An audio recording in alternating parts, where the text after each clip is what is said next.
ایک بات جو آخر میں نے یہ کرنی وہ یہ ہے کہ ہمارے ایک بڑے محترم اور بڑے ذہین قابل سابق وزیر اعلیٰ تھے عثمان بزدار صاحب۔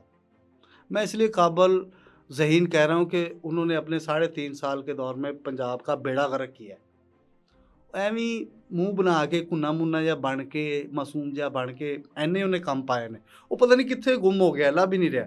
عثمان بزدار کے سابق پرنسپل سیکرٹری تھے طاہر خورشید، اس کو حکومت پاکستان نے برطرف کرنے کا فیصلہ کر لیا ہے، اور اس حوالے سے باقاعدہ طور پر prime minister of Pakistan Shehbaz Sharif صاحب نے حکم نامہ جاری کر دیا ہے۔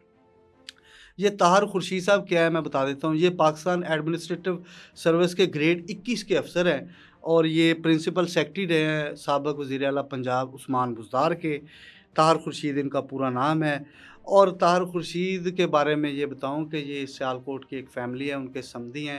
جب یہ ان کی شادی ہو رہی تھی ان کی عزیزہ کی، میں اب نام نہیں لینا چاہ رہا، تو وہ اس پہ خواجہ آصف نے اسمبلی کے فلور میں کہا تھا کہ سیالکوٹ کے اندر ایک ایسی شادی ہوئی ہے جس کی سلامیاں 1.5 سے 2.25 کروڑ تک پہنچ گئی تھی۔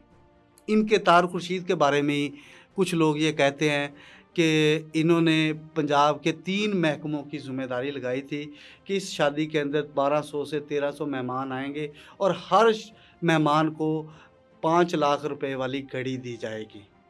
اور یہی وہ طاہر خورشید تھے جنہیں ٹیکے کہا جاتا تھا، لیکن انہیں ٹیکے عوام نو لائے نے۔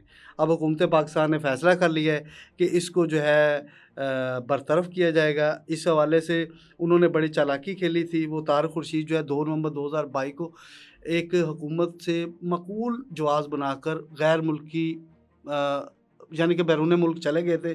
انہوں نے کہا تھا کہ میں عمرے کی ادائیگی پہ جانے جا رہا ہوں اور اپنے بیمار ماموں کی عیادت کرنے جا رہا ہوں، لیکن آج تک وہ واپس نہیں آئے۔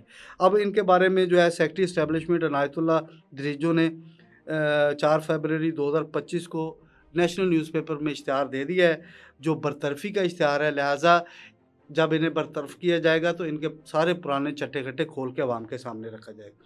ان موضوعات پہ بات کرنی تھی۔ ندیم اسرا کو دیجیے اجازت۔ اللہ حافظ۔